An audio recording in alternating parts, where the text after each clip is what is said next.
नमस्कार दोस्तों, स्वागत है आपका आज के मुख्य समाचारों में। जी हाँ दोस्तों, आपको यहाँ पर देखने को मिलेंगी सुबह से लेकर शाम तक की तमाम बड़ी खबरें, मुख्य समाचार, ब्रेकिंग न्यूज़ अपडेट्स के रूप में।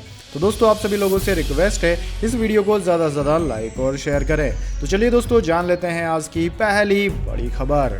गुजरात चुनाव के लिए बीजेपी का घोषणा पत्र जारी। 5 साल में 20 लाख नौकरियां देने का वादा, छात्राओं को मुफ्त में इलेक्ट्रिक स्कूटी। तो दोस्तों, भाजपा ने गुजरात चुनाव के लिए शनिवार को अपना घोषणा पत्र जारी किया है और दोस्तों पार्टी ने कांग्रेस से दुगनी नौकरियां देने का वादा किया है। वही दोस्तों, भाजपा ने 5 साल में 20 लाख जबकि कांग्रेस ने 10 लाख नौकरियां देने की बात कही है। और दोस्तों, इसके अलावा भारतीय जनता पार्टी ने छात्राओं को मुफ्त में इलेक्ट्रिक स्कूटी देने का भी वादा किया है। तो दोस्तों, इसके साथ आपको जानकारी के लिए बता दें कि गुजरात भाजपा अध्यक्ष पाटिल ने कहा कि घोषणा पत्र तैयार करने के लिए गुजरात के 1 करोड़ से ज्यादा लोगों से राय ली गई है और इसके लिए व्हाट्सएप नंबर पर भी जारी किया गया था। वही दोस्तों, युवाओं से भी संपर्क किया गया और इससे पहले कांग्रेस भी अपना घोषणा पत्र जारी कर चुकी है। वही दोस्तों, कांग्रेस ने अपने मैनिफेस्टो में नरेंद्र मोदी स्टेडियम का नाम बदलने का भी वादा किया था। तो दोस्तों, आपको बता दें कि कांग्रेस ने गुजरात चुनाव के लिए अहमदाबाद में पार्टी की घोषणा पत्र जारी किया और इसमें 10 लाख सरकारी नौकरियां, किसानों की कर्ज माफी और हर महीने 300 यूनिट तक फ्री बिजली देने का वादा किया। इसी के साथ दोस्तों, चलते हैं आज के अगले मुख्य समाचार की ओर। डीएनपीए का पहला डायलॉग, एक्सपर्ट बोले ऑस्ट्रेलिया कनाडा से सीखे भारत, न्यूज पब्लिशर के लिए टेक दिग्गजों से बातचीत आसान होगी। तो दोस्तों, भारत के डिजिटल न्यूज पब्लिशर को टेक दिग्गजों के खिलाफ ऑस्ट्रेलिया और कनाडा की तरह कदम उठाने चाहिए। और दोस्तों, थिंक टैंक और मीडिया सर्कल के लिए लीडिंग एक्सपर्ट और पूर्व ऑस्ट्रेलियाई नियामक दिग्गज रॉड सिम्स ने डिजिटल न्यूज पब्लिशर्स को एसोसिएशन के पहले डायलॉग के दौरान यह बात कही। और दोस्तों, उन्होंने कहा कि भारत को ऑस्ट्रेलिया और कनाडा के बार्गेनिंग कोड को देखना चाहिए और इससे न्यूज पब्लिशर के लिए बिग टेक प्लेटफॉर्म जैसे गूगल, फेसबुक के साथ रेवेन्यू शेयरिंग की बातचीत को आसान बनाया है। वही दोस्तों, सिम्स ने कहा है कि ऑस्ट्रेलिया में न्यूज मीडिया बार्गेनिंग कोड कानून है, इसलिए अब फेसबुक और गूगल न्यूज पब्लिशर के साथ डील करने लगा है। साथ ही दोस्तों, उन्होंने कहा कि भारत को मेरी सलाह है कि ऑस्ट्रेलियन कोड को कॉपी करे और कनाडा को भी देखे। आपके पास ऐसे मॉडल है जिन्हें अपनाया जा सकता है और 2021 में कोड को लागू करने में मदद करने में सिम्स की महत्वपूर्ण भूमिका थी। वही दोस्तों, आपको बता दें कि कॉन्फ्रेंस में आए अन्य स्पीकर्स ने भी यह बात पर सहमति व्यक्त की है कि न्यूज पब्लिशर के साथ सही रेवेन्यू शेयरिंग के लिए टेक दिग्गजों से बातचीत के मेज पर लाने के लिए कानून जैसे ठोस मैकेनिज्म को स्थापित किया जाना चाहिए। और पब्लिशर प्लेटफॉर्म की रिलेशनशिप में सुधार को लेकर भारत में पहली बार यह क्रॉस कॉन्टिनेंट कॉन्फ्रेंस आयोजित की गई है और अगली कॉन्फ्रेंस 9 दिसंबर को होगी। इसी के साथ दोस्तों, चलते हैं आज के अगले मुख्य समाचार की ओर। फीफा वर्ल्ड कप में दी जा रही आगरा की बनी ट्रॉफी और बॉक्स का वजन 22 किलो, 2000 ट्रॉफियां तैयार कर भेजी गई। तो दोस्तों, कतर में चल रहे फीफा वर्ल्ड कप में भले ही भारतीय टीम ना हो, लेकिन दोस्तों भारत का और खासकर आगरा का गहरा नाता जुड़ गया है। वही दोस्तों, फीफा वर्ल्ड कप में विजेता, उप विजेता सहित जितनी भी टीमें हिस्सा ले रही है, उनके खिलाड़ियों को दी जाने वाली ट्रॉफी और उसका बॉक्स आगरा में तैयार हुआ है। और दोस्तों, इन ट्रॉफी और बॉक्स को तैयार करने के पीछे एक लंबी रोचक कहानी है। तो दोस्तों, आपको बता दें कि आगरा के ताजगंज इलाके में जेम्स और हैंडीक्राफ्ट का काम करने वाले बिजनेसमैन अदनान शेख का परिवार कई पीढ़ियों से रह रहा है। और दोस्तों, अदनान शेख ने बताया कि उनका कतर और सऊदी अरब में भी काम है और वो पिछले 5 साल से वहां पर काम कर रहे हैं। और ऐसे में करीब 1.5 साल पहले उनके पास कतर से एक ऑर्डर आया था और उनको कतर सरकार की ओर से एक ट्रॉफी और उनका बॉक्स डिजाइन करने को भेजा गया था। तो दोस्तों, इस डिजाइन को अफ्रीका और यूरोप के देश के डेलीगेट्स ने पास किया था। तो दोस्तों, उस डिजाइन का सैंपल उनसे मांगा गया और उन्होंने डिजाइन के मुताबिक सैंपल बनाकर भेजा और कुछ माह बाद उनके पास फिर से उस सैंपल को ब्रॉस में बनवाने का ऑर्डर आया।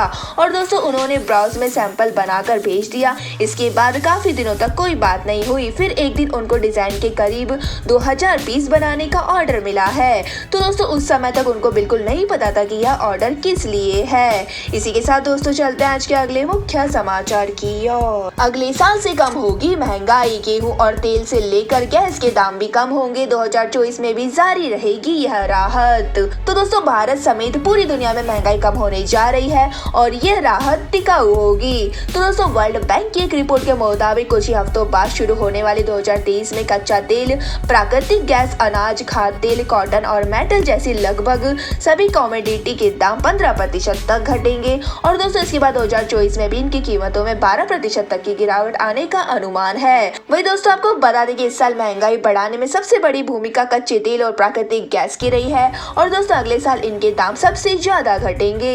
और दोस्तों भारतीय कॉमोडिटी एक्सपर्ट के मुताबिक अगले साल कच्चे तेल का इंटरनेशनल बेंचमार्क ब्रांड क्रूड करीब 17% घटकर $75 प्रति बैरल पर आ सकता है, जो दोस्तों अभी $90 के आसपास है। और दोस्तों वही जून 2023 तक खाने के तेल में भी 15 से 12% तक की गिरावट का अनुमान है। इसी के साथ दोस्तों चलते हैं आज के अगले मुख्य समाचार की ओर। 2 दिन में अमेज़न का दूसरा बड़ा फैसला, एडटेक के बाद अब इंडिया में अपना फूड डिलीवर बिजनेस बंद करेगी कंपनी, 29 दिसंबर से नहीं मिलेगी सर्विस। तो दोस्तों दिग्गज ई कॉमर्स कंपनी अमेज़न ने इंडिया में एडटेक बिजनेस के बाद अब अपने फूड डिलीवरी बिजनेस को भी बंद करने का फैसला किया है। तो दोस्तों रिपोर्ट के मुताबिक अमेज़न ने शुक्रवार को अपने रेस्टोरेंट पार्टनर से कहा कि वो 29 दिसंबर से अपनी फूड डिलीवरी सर्विस को बंद कर देगा। वही दोस्तों अमेज़न ने फूड डिलीवरी बिजनेस को मई 2020 में शुरू किया था।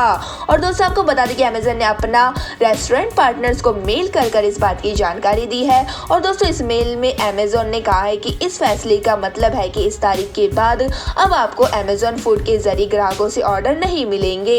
हालांकि दोस्तों आपको आखिरी तारीख से पहले तक ऑर्डर मिलते रहेंगे और हम उम्मीद करते हैं कि आप उन ऑर्डर्स को पूरा करते रहेंगे। वही दोस्तों जानकारी के लिए आपको बता दें कि इस बीच देश में अपने दूसरे ऑपरेशन को लेकर कंपनी ने कहा है कि हम इंडियन मार्केट के लिए कमिटेड रहे हैं और आगे भी हम grocery, smartphone and consumer electronics, fashion and beauty और अमेज़न बिजनेस जैसे B2B ऑफरिंग में भी इन्वेस्टमेंट करना जारी रखेंगे।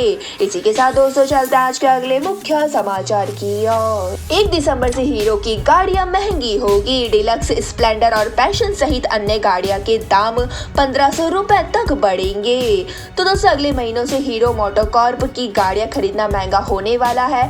वही दोस्तों कंपनी ने 1 दिसंबर से अपनी 2 व्हीलर की कीमतों में 1500 रुपए तक की बढ़ोतरी की घोषणा की है। वही दोस्तों इससे हीरो डिलक्स, स्प्लेंडर और पैशन सहित अन्य गाड़ियां महंगी हो जाएगी।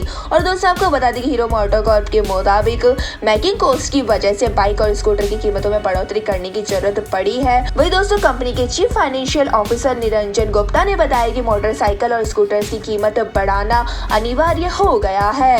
तो दोस्तों महंगाई के चलते गाड़ियों के अलग अलग कंपोनेंट्स की लागत बढ़ी है और दोस्तों इसलिए इनकी ओवरऑल मेकिंग कॉस्ट बढ़ी है। तो दोस्तों इसलिए हम सभी गाड़ियों की कीमत में इजाफा करने जा रहे हैं। तो दोस्तों इससे पहले आपको बता दें कि हीरो मोटोकॉर्प ने इसी साल सितंबर महीने में भी गाड़ियों की कीमत में इजाफा किया था और दोस्तों तब तक कंपनी ने सभी 2 व्हीलर मॉडल की एक्स शोरूम कीमत में 1000 रुपए से 3000 रुपए तक की बढ़ोतरी की थी। इसी के साथ दोस्तों चलते हैं आज के अगले मुख्य समाचार की ओर। सत्येंद्र जैन का अब जेल सुप्रिंटेंडेंट के साथ वीडियो, बीजेपी ने जारी किया, कहा जेल मंत्री के दरबार में जेलर की हाजिरी। तो दोस्तों मनी लॉन्ड्रिंग केस में तिहाड़ जेल में बंद दिल्ली के मंत्री सत्येंद्र जैन का जेल से एक और नया वीडियो सामने आया है। तो दोस्तों इसमें वह तिहाड़ जेल के सुप्रिंटेंडेंट अजीत कुमार के साथ बातचीत करते नजर आ रहे हैं। तो दोस्तों बीजेपी नेता हरीश खुराना ने इस वीडियो को ट्विटर पर शेयर किया है और कैप्शन में लिखा है, लो जी नया वीडियो ईमानदार मंत्री जैन का। तो दोस्तों जेल में मंत्री के दरबार में रात 8 बजे हाजिरी देते हुए सुप्रिंटेंडेंट और उधर जेल में स्पेशल फूड की मांग वाली सत्येंद्र जैन की अर्जी दिल्ली की राउज एवेन्यू कोर्ट ने खारिज कर दी। तो दोस्तों आपको बता दें कि शेयर किया गया वीडियो 12 सितंबर 2022 का है और इसमें दिख रहा है कि जैन 3 लोगों के साथ बैठे हैं और कुछ देर बाद तीनों उठकर चले जाते हैं और जैन सुप्रिंटेंडेंट अजीत कुमार वहां आते हैं और कुर्सी पर बैठ जाते हैं और इस दौरान जैन बेड पर लेटे रहते हैं और दोनों को लेकर किसी बात के बीच चर्चा हो रही है। वही दोस्तों आपको जानकारी के लिए बता दें कि दिल्ली सरकार के मंत्री सत्येंद्र जैन तिहाड़ जेल में मजे की जिंदगी जी रहे हैं और रिपोर्ट के मुताबिक ईडी ने कोर्ट में एक हलफनामा और कुछ तस्वीरें देकर इसकी शिकायत की है और ईडी ने कहा कि सत्येंद्र जैन को तिहाड़ जेल में कई तरह की सुविधाएं मिल रही है और जेल के सीसीटीवी फुटेज में उन्हें बैक और फुट मसाज कराते भी देखा गया है। इसी के साथ दोस्तों चलते हैं आज के अगले मुख्य समाचार की ओर। इसरो का PSLV C54 मिशन लॉन्च, 11:56 पर भरी उड़ान, ओशियन सैट 3 समेत 8 नैनो सैटेलाइट भेजे गए। तो दोस्तों इंडियन स्पेस रिसर्च ऑर्गेनाइजेशन ने शनिवार को 11:56 पर PSLV C54 मिशन को लॉन्च किया है। तो दोस्तों इसने तमिलनाडु के श्रीहरिकोटा नासा से सतीश धवन स्पेस सेंटर से उड़ान भरी है। और दोस्तों इसके तहत 9 सैटेलाइट्स पृथ्वी की कक्षा में भेजे गए हैं और यह polar satellite launch vehicle rocket की 56वीं फ्लाइट है। वही दोस्तों यह ओशन सेट सीरीज का तीसरी जनरेशन का अर्थ ऑब्जर्वेशन सैटेलाइट है जो समुद्र के विज्ञान और वायुमंडल की स्टडी करेगा। साथ ही दोस्तों यह पृथ्वी के मौसम का पूर्वानुमान भी लगा सकता है जिससे देश में चक्रवात और तूफान जैसी आपदाओं से निपटने के लिए पहले से तैयारी की जा सकेगी। तो दोस्तों रॉकेट ने 321 टन भार के साथ उड़ान भरी है और इसमें 7 कस्टमर सैटेलाइट्स, एक ओशन सेट, 3 नेशनल सैटेलाइट्स और भूटान के साथ मिलकर बनाया गया एक डिप्लोमेटिक सैटेलाइट है। और दोस्तों यह 30 सेंटीमीटर क्यूबिक सैटेलाइट भूटान के इंजीनियर ने तैयार किया है और इसका वजन लगभग 15 किलोग्राम है। तो दोस्तों यह दोनों ही देश को कवर करेगा। तो दोस्तों यह थे हमारे आज के मुख्य समाचार। और दोस्तों वीडियो को एंड करने से पहले बारी है आज के माइंड क्यूज क्वेश्चन की। तो दोस्तों आज का माइंड क्यूज क्वेश्चन आपकी स्क्रीन पर आ चुका है। कंप्यूटर का पुराना नाम क्या है? तो दोस्तों फटाफट से हमारे सवाल का जवाब दे, कमेंट्स करें और जल्दी से जीत लीजिए एक शानदार सरप्राइज गिफ्ट आइटम। धन्यवाद दोस्तों, जय हिंद।